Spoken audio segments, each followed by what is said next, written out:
Workforce and workplace norms are shaped as much by popularized portrayals as they are by our lived experiences. From sensational headlines, like The Great Resignation, to successful series, like The Office and Silicon Valley, to skits and stories shared on our social media feeds, what we see shapes what we believe. Let's go behind the scenes to discover what's new now and next in the world of work, and we'll challenge the traditions of what it means to live well and to work well. This is Success from Anywhere. Today on Success from Anywhere, we'll discover an aspiring actress whose role in a workplace drama cast her globally in the role of a leading lady. For every listener and leader aspiring to become a star, today's guest is for you. She has spoken in 14 countries, delivered TEDx talks, and written for Harvard Business Review about the power of agency and about how to be the ultimate. Bonnie Low-Kramen. Welcome to the show today, Bonnie. Thank you, Karen. And that has to rate of one of my favorite introductions. I love that. It was so cool. The whole show business thing. Thank you. Well, I mean, you know what they say. There's no business like show business, right? Yeah, it was quite a ride. And none of it was planned. It's crazy. Well, and because we're talking about the world of work, I like to ask every guest on the show, what was your first 9-to-5 job and how did that job influence your career trajectory? I had wanted to be an actress. I graduated with a degree in theater and English from Rutgers University in New Jersey, where I'm from. And when I was not successful trying to be an actress for 3 months, I gave it 3 months, and then I threw up my hands and said, well, I have to get a job. I took a job in a theater box office in suburban Chicago, Illinois. And that was my first 9-to-5 job, making $4.25 an hour. And I learned so much. I know I'm dating myself. I learned so much, though, about people and the different personalities in the workplace. And I was working with a woman she was my supervisor, and she'd been there for 16 years. And in my head, fresh out of college, I'm thinking, oh, wow, I'm going to be able to learn so much from her. Well, 3 weeks into the job, she calls me into her office one day and she said, I'm resigning and I'm making you the manager. And she gave me a raise to $4.50 an hour. So I got a quarter raise. But in a heartbeat, I was made a manager. And I didn't know how to be a manager. And the truth is, I was a terrible manager at first. And that was my first lesson in understanding just because somebody calls you a manager doesn't mean you're a good one. And so there were a lot of lessons. I'm so grateful to have had that first job, being in the center of where actors and producers and directors were coming through and just getting to have a front row seat to all of these people and what make people tick, what motivates them. Really interesting. Like what's important to one is very different than what's important to another. For any first-time managers listening or long-time managers, I mean, I think we all have those moments that stand out, whether it's the first 360 performance feedback and you read the comments and you think, how am I working so hard and showing up so poorly?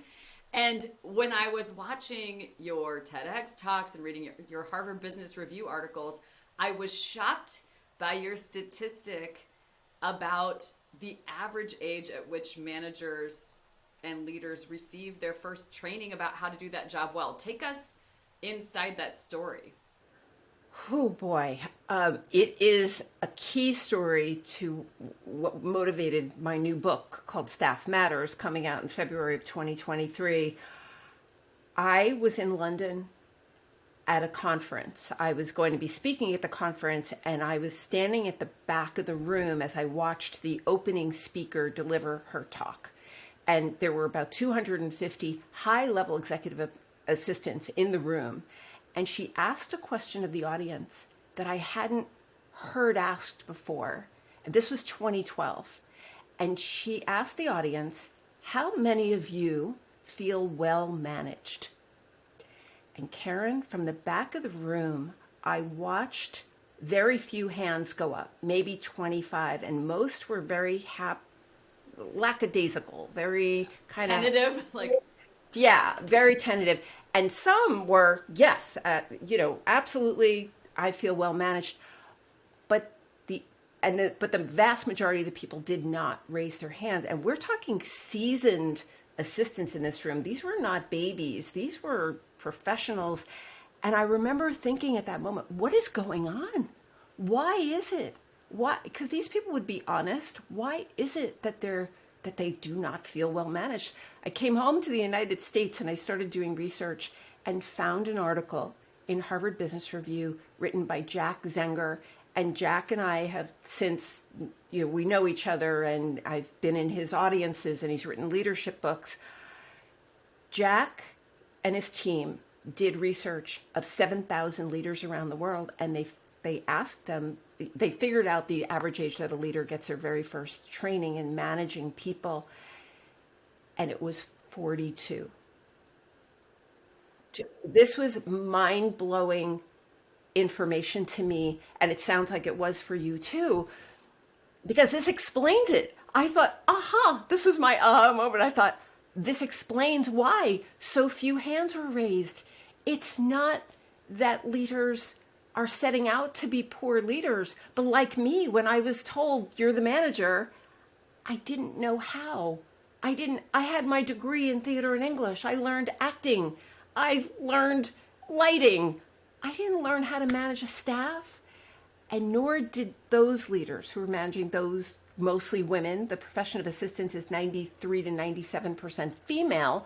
So these women feel poorly managed because their leaders haven't learned how. And then further, Jack Zenger and team did the same poll in 2021.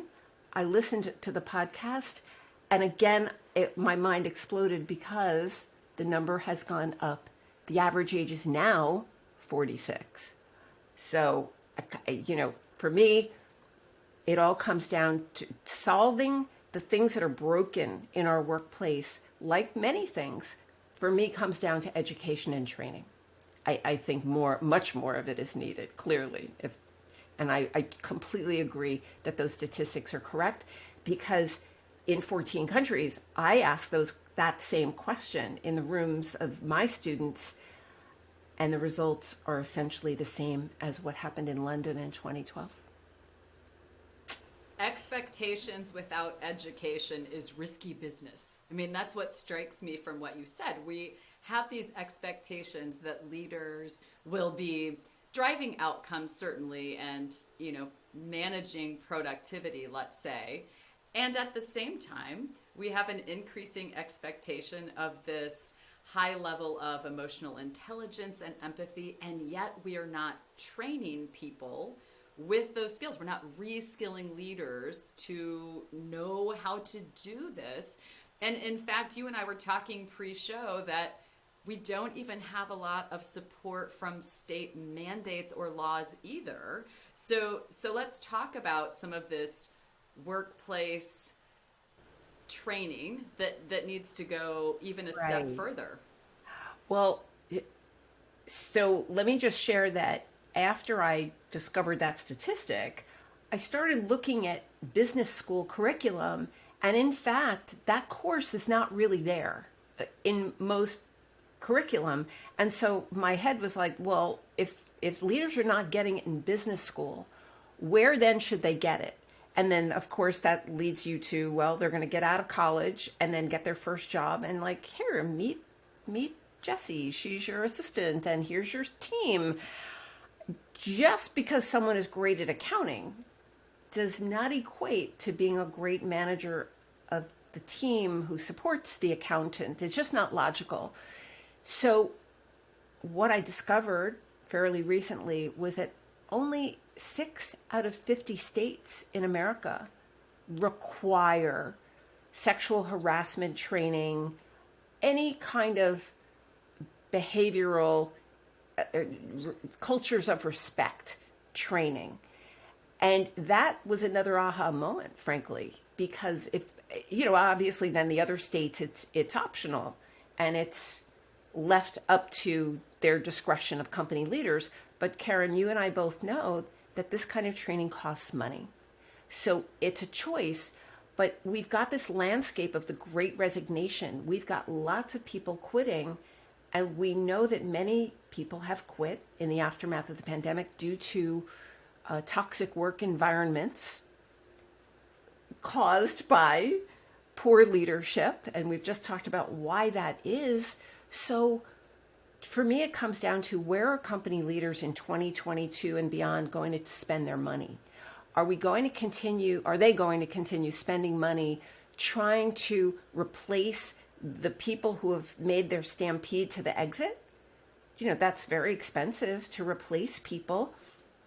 Or are we going to spend the money and invest in the people who are already on the payroll, who already were painstakingly hired in the first place? And I think we would agree that I think it's much more sustainable. It's a more sustainable solution to invest in the people you already have. I think that's the solution going forward, and I will sing that from the mountaintops for as long as I can breathe. You used a phrase that resonates with me about the toxic workplace. This is the first time employees are standing up in mass, demanding, in a sense, different working conditions or making an exit. And what inspired this entire Success from Anywhere podcast is I started thinking about work. Where do we get these workplace norms? And I realized it's as much about our lived experience as it is about popular portrayals in the media. And when we think about this relationship between leaders and executive assistants and assistants, what's popularized in the media is this portrayal like Mad Men or The Devil Wears Prada. This contributes to a notion of not only what assistants do, but also how they can be treated, or creates norms. So what are some of the biggest myths and misconceptions that we all need to be challenging right now about the role of the executive assistant that you're so passionate about? Yeah, mass media has such power to shape perception. And as funny as a movie is, like 9 to 5, it's not doing executive assistants any favors, really, because, it paints it's from 1980, but most people, are familiar with the notion of the abusive manager who their only recourse is to string him up in his office and keep him and kidnap him. And of course, in real life, that can't happen. But so what's happening in real life is that there's a lot that's going unsaid in the workplace about how staff is feeling about how their managers are treating them. And so certainly in the land of executive assistants, it's a very happy reality that the Harvard Business Review article that I wrote has been shared so much. I mean, assistants around the world were celebrating the fact that a publication like Harvard Business Review actually cared about the role, because my own feeling, and many of the leaders in the assistant space and the administrative space agree that part of the disconnect is because the profession is so dominated by females. And females, many assistants would agree that despite negative treatment in the workplace, in their head, they believe they need to be grateful for the job, and they just need to put their heads down and get it done no matter what it takes. And if that means taking work at home and doing work at night and on the weekends, they are going to do whatever it takes to not reveal what they don't know, to not give anyone a reason to let them go. Because so many women are, I'm generalizing, but in 14 countries, there's certain things I'm very rock solid about. And one of them is that, when you have single moms, when you have women who are just making ends meet and not making a fair salary, they are reluctant to rock the boat, to put themselves in any kind of jeopardy, especially their children in jeopardy of not being able to put food on the table. That is terrifying for so many women. And it's not to say that doesn't happen for men as well, but women are reluctant to speak about it. And the aftermath of the pandemic and the strong job market has finally given women more courage to speak up about what they need. And the whole workplace was thrown into such chaos anyway, and there was so much change anyway. I got to tell you, executive assistants knew way before the pandemic that a hybrid work schedule is really the ideal one. You know, we're 2 days in the office, 3 days at home, or flip that. They were advocating for that years ago, and I have heard it personally. You know, we had these conversations, and leaders were reluctant to do that until the pandemic, and then the pandemic forced it. You know, so there's a slide I use in our workshops that say assistants often know better. They truly do. And for the leaders listening to this podcast, it's not you versus them. The very best companies are led by leaders who see themselves in collaboration with the staff. And that's not like a kumbaya, like nice to do, you know, clouds and rainbows story. That's smart business as far as I can see. So the myth is that the leaders are here and staff is here. In the workplace of 2022 and beyond, it has got to be a collaboration and a new way of thinking, that the hierarchies of pre-pandemic times are not working anymore. And I truly believe they're gone forever, mainly because of the complexity of what this new workplace is presenting. You know, the proliferation of technology, and, you know, like, let's have some empathy for leaders. If they were not trained how to manage people before the pandemic, nobody was trained on how do you manage people who are partially at home, partially in the office, partially you've never met them in person. Humans are meant to be together. I mean, perhaps you've noticed, I mean, Karen, this is the next best thing, to be looking at each other this way. But there's such power when we can actually be in rooms together. So there's a lot of mythology around this role, but the smartest leaders are recognizing that executive assistants can be very strong business partners in this workplace, and to underestimate and not leverage that brain power would be a miscalculation, I think. Did you know that 68% of workers say a hybrid workplace is their preference? Make hybrid work for everyone with Robin. Robin is the industry-leading flexible workplace platform for connecting people with rooms, desks, and each other. We've helped companies like Peloton, Toyota, and Hulu build better workplace experiences. Plus, we integrate with the tools you already know and love. To learn more about how we make flexible work a reality, visit www.robinpowered.com. Assistants are essential contributors to the success of the people they support. I mean, I think over time of the fantastic assistants I've been fortunate to work with, I can remember one looking at me one day when she could see I was in complete chaos. And I remember her just calmly staring into my face and saying to me, "Let go, let Tara." And I was like, yes. And it underpinned the trust that's vital in those relationships. When we think about how to create this collaborative environment between leaders and assistants that we're talking about, how do we make this transition? I mean, what are the investments we need to make in training up the assistants and in training up the leaders for that to be an effective partnership? What do we all need to know? Where do we need to skill up? How do we change this conversation? Okay, and I will be as concise as I can be, because it's multi-layered, but these are not hard fixes, Karen.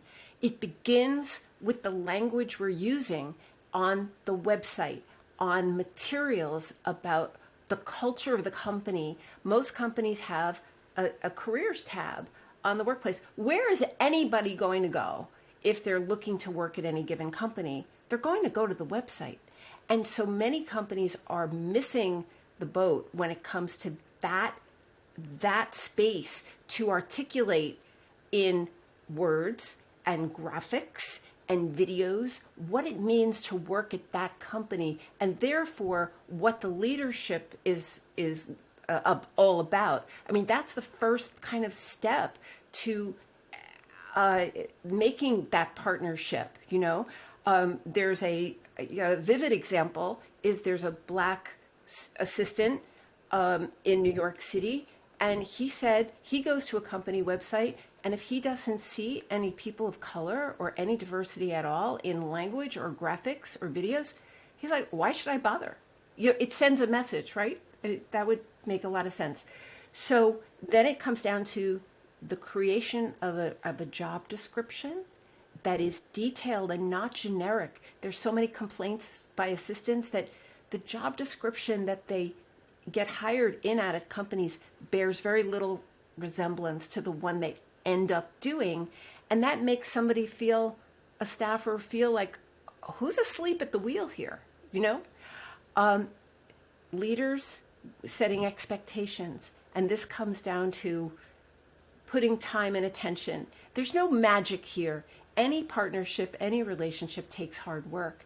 And that means a leader understanding who it is they're hiring, and an assistant, a staffer, getting really clear on what their executive wants, because it's not one size fits all. There's no one set of rules, which is what leads to the confusion and the ambiguity, because any assistant might find themselves supporting 4 executives, and they each have their own preferences. And so that's a very special person who can straddle all of that.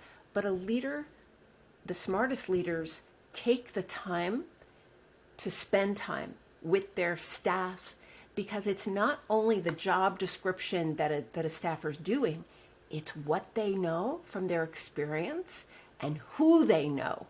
That the other complaint that I hear all over the world are assistants who feel under-leveraged, that they're not being utilized properly. And that speaks to one of the points you brought up, is that the most visionary companies, the most advanced companies, are the ones who not only do a great job of onboarding staff, but they do a good job of orienting leaders and executives about, it doesn't have to be a long orientation, but it needs to be substantive about, how about we just say it? What do assistants do at the company? What kind of things can you expect them to do? What are things that you cannot ask them to do? And those conversations help to cement and build that partnership over time. One-on-one time is necessary between leaders and staff. It as hard as assistants try to read their leaders' minds, they can't do it. And as fast as people are running these days, and they may be thousands of miles apart, there needs to be an intentional coming together to communicate. And the bottom line to all of this, Karen, is what I've come to. There's not enough talking going on in the workplace. There's not enough real talking, real conversations happening between leaders and staff and HR, and then the recruiters, the poor recruiters who are trying to find talent for these generic job descriptions, for leaders who don't want to give them the time to tell them what kind of person, what kind of tasks do I need them to do. So all of this takes concerted effort. But I'm here to tell you that the very best relationships, the partnerships, are the ones where leaders get more time back in their week. They feel more at peace, just like the assistant who tethered you down. I've had people do that for me, and I've been so grateful. My own assistant who just says, I've got this. Trust me, give it over.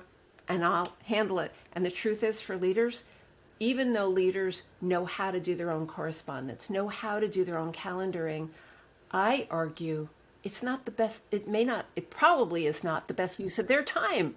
Are they really being paid $1 million a year or whatever their salary is to do their own calendaring? I don't think so. And one leader, when I said that to him, he looked back at me and he said, you know, Bonnie, I actually like doing my own calendaring and correspondence. You know why? Because it's easier than doing the job I'm really supposed to do. And I appreciated his honesty there. Does that help? Does that answer your question, do you think? You shared so much wisdom. I mean, playing out of position, whether you're the leader or the assistant, stops someone else short of realizing their full potential and finding purpose in the work they do and feeling their contribution. You highlighted unstated expectations always go unmet, or as Brene Brown would say, unclear is unkind. And what I'm wondering, if we were to modernize right now our vision and view of what an executive assistant does now, what is this contemporary job description? And, you know, what are the primary responsibilities? What should people be looking for and putting in the job descriptions to find and hire great executive assistants? That question is, the answer to that question is complicated because leaders are different. There certainly are areas of commonality. Most high-level leaders travel a great deal. They have to do many meetings in a week, and they receive many emails. The best assistants are in their executives' inboxes and able to triage, prioritize different priorities, that they are a partner attending meetings, sometimes instead of their leaders. It is a collaboration on that magical 24 hours every day. It doesn't matter who you are, right, Karen? That's all we get. That's it, every day. And the question becomes, putting in a job description the ways that time is being utilized by both leaders and the people supporting them. So there are assistants out there who are given the runway and the leeway to adjust the schedule, to evaluate, to really analyze how a leader is using their time and asking the hard questions. Is that really the best use of executives' time? Can we make that 30-minute meeting a 20-minute meeting? To find the best assistants in the job description are tasks all designed to save their leaders time, energy, and to maximize efficiency, maximize effectiveness. In my own work with Olympia Dukakis, my goal every day was that every task I did was designed to enable Olympia to do the work that only Olympia could do. And I think that's useful as an analogy. So in my head, I could not memorize her lines for her. I could not go to her costume fitting for her. I could not, she actually tried for me to go to an eye doctor appointment once to fit glasses. And I was like, Olympia, I don't have your face, So leaders are challenged with delegation, but if they've never been trained in how to delegate, then they can be overwhelmed.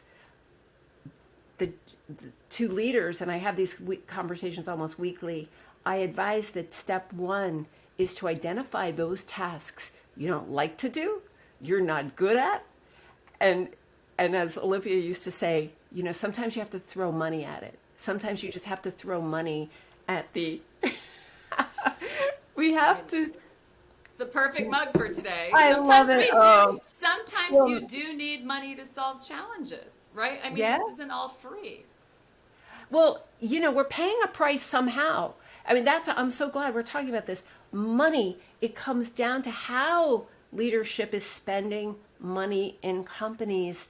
I believe it's a short-sighted strategy to, cut the administrative staff. Companies that did that are ending up hiring them back because they're realizing they need the support.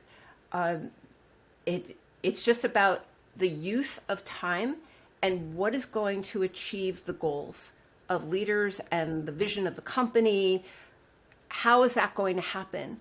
I just maintain it's not serving anybody to have a revolving door of staff, to permit bullying, to permit sexual harassment, that in this new workplace, to build cultures of respect is the smartest way to go, because people who really believe that their leaders give a damn are the ones who are going to stick, no matter if they're not being paid as much as the next company. They're not going to leave a place where they feel valued and respected and fairly compensated and given an opportunity to grow. That's what I've come to. Color coding. I was just in a flashback machine based on your comments, and one of the EAs who taught me the most about how to be an effective leader color coded my calendar so that I could easily see how much time I was spending in one-on-ones versus, governance or team meetings, and really honestly mentored me in ways to reclaim some time. And, we were talking about the Great Resignation now, quiet quitting, and you're passionate about 4 things that leaders need to do or can do to help staff stay. And now in light of quiet quitting, I would say help staff stay engaged. What are the 4? Right. And they are in this order. And this is based on thousands of conversations and all the travel all around the world, that these are the themes that come back. Number 1, most important, is respect. Respect, even when you say the word to people, it resonates.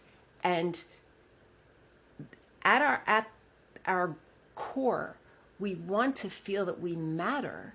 And respect is shown in lots of ways that don't cost any money at all. Things like saying please and thank you and good morning. And the assistant who during the pandemic, her parent passed away, and executive showed up at that funeral. How respected do they feel? It's respect to, during the pandemic, several CEOs that I even know about, I'm sure there are many more, picked up the phone daily and called staff just to say, how are you? How are you doing? What do you need? What do you need? So respect is a broad term, but it has many faces. But there are stories of assistants who have quit jobs because their manager thought it was funny to not pronounce their name correctly. And there's nothing more personal to somebody than their name. And therefore it felt so disrespectful that she quit. So I share these seemingly small things, which end up being very big things. And usually when I speak this way, it makes others think back to when they felt similarly. But it's amazing how it matters if a leader comes in and says, good morning, Karen, how are you? To at least have that nicety. Some leaders will answer that, will hear that and say, I don't have time to say good morning. Well, until we stop being human beings in the workplace, and if in fact a leader wants to retain people, I say make time to say good morning and good evening and to say people's names right. Second thing is appreciation. Appreciation is also something that is shown in a variety of ways, but things as simple as in a Zoom meeting, before the meeting starts, to say, I just want to call out that Rob did a super job on that project last week, and I want to thank him for his hard work. Great job. And then people in the meeting are putting up thumbs up or hearts or whatever. These things need to be authentic and real, but in a time, we were talking pre-show about the anxiety and the stress that this pandemic has caused the mental health issues that are being raised. I mean, you have to be under a rock to not have seen it and to actually see it in real life. You know, the pressures that people have been under during this very crazy time that has been relentless. It's been like this roller coaster that we've been on. Like, we're going back to the office. No, we're not. You know, it's been stop and start. And, you know, we're doing this. Oh, we're not doing that. Yeah, exactly. It can actually be crazy making. And we as humans, we resist change anyway.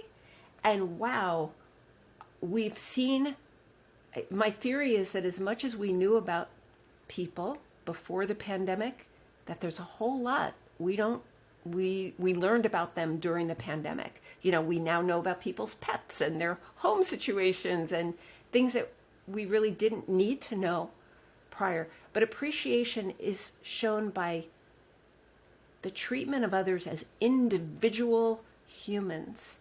That we're not cookie cutter, we're not a number, because the people who feel like they're just a number, that they don't matter, they're the ones who are saying, why am I working so hard?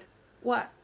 I want to go somewhere where I'm valued for the talents and skills that I was hired for in the first place. You know, that honestly, these are the words that assistants and leaders say to me, because some leaders feel that way as well. HR feels that way sometimes, recruiters feel that way. The third thing is fair compensation. Money won't mean anything. It won't make somebody stay unless there's respect and appreciation. No amount of money. So those first two things need to be in place. And then leaders need to make it their business to make compensation transparent, work towards pay equity, which is, you know, I'm a huge fan, as you know, of Mark Benioff and Salesforce, and the commitment for pay equity between men and women in the workplace. It matters so much to know that leaders actually care about this. You know, I was having a conversation with a leader when I brought up the wage gap between men and women. He actually said, "What wage gap? There's no wage gap. I don't know what women are complaining about. They have it so good." When women hear that, and some men too, you know, how loyal can they feel to a leader who feels like that, who's so in denial to the reality of what's happening? And the fourth thing that staff needs in order to feel committed to work and to not want to leave and would be in a road over and run over by a truck for their leader is the opportunity for growth, is investment, to have an annual training budget, to be told, yes, we support you to keep learning. We know you bring these skills and talents to our organization, and we want to support you to stay and to learn and grow. And that means, you know, X number of dollars per year for workshops and trainings, and you don't have to take vacation days to take it, by the way. You get paid time off, because it's so crazy how in some companies they reluctantly get training, but oh no, you have to take a vacation day to do it. And that sends a message of, you know, not feeling important. Everyone wants to feel that when leadership says, yes, take $2,000, go to this workshop and come back and teach us, to, you know, give us the benefit of what you've learned, that sends a message of, I believe in you. We want you here. You belong here. And we want you to keep growing and learning. I don't know that there's anything more powerful than being told, I believe in you. And it's fine if you make mistakes from time to time, because mistakes are going to happen. So those are the four things. And I've gotten confirmation from all over the world that, you know, one assistant from Italy wrote me like the next day after the TEDx talk aired, and I say these things on TEDx, and she said, "You're so right, Bonnie. We can put up with most anything, but what we can't put up with is disrespect, is feeling like we don't matter." Listener looking for an employee experience plan, there it is. Respect, appreciation, fair pay that's also transparent, and quantifiable opportunities for growth. Now, with that, I want to test, Bonnie, your improv skills with your acting background. Okay. I like to do a little virtual water cooler segment so that folks on the show can get to know you as a person a little bit better. So I have 5 quick questions for you. So picture we're having a 5-minute spontaneous discussion around the water cooler. Okay. Say whatever comes to top of mind. Are you ready? I hope so. Okay, you're getting into character as you learned in your training, I'm sure. So first of all, what time of day do you do your best work? 5:30 a.m. Morning person. Okay, if there were no dress code, how would you dress for work? I like looking nice. I want to get dressed.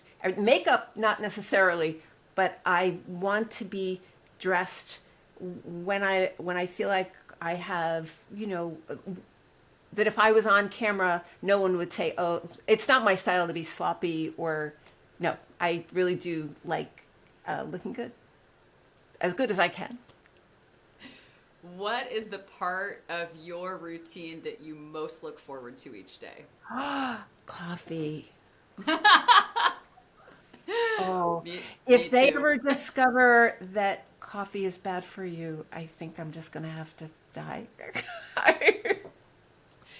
No joke. My doctor shared a study with me at one point, that suggested coffee would take years off your life. And my response to him was, how many years?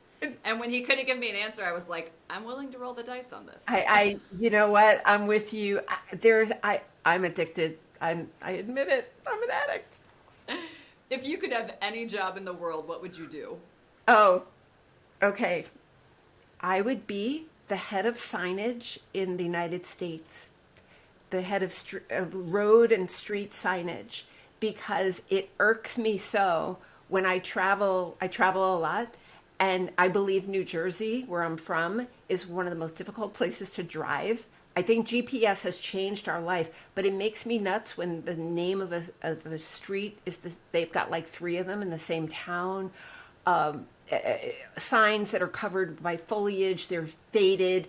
Yeah, that would be, and I have my favorite cities where there's great signage, like Las Vegas has great signage, big signs, and they're lighted and you get warning. And I think street signs change the quality of our life. That is a show first, signs, everywhere signs. I love it.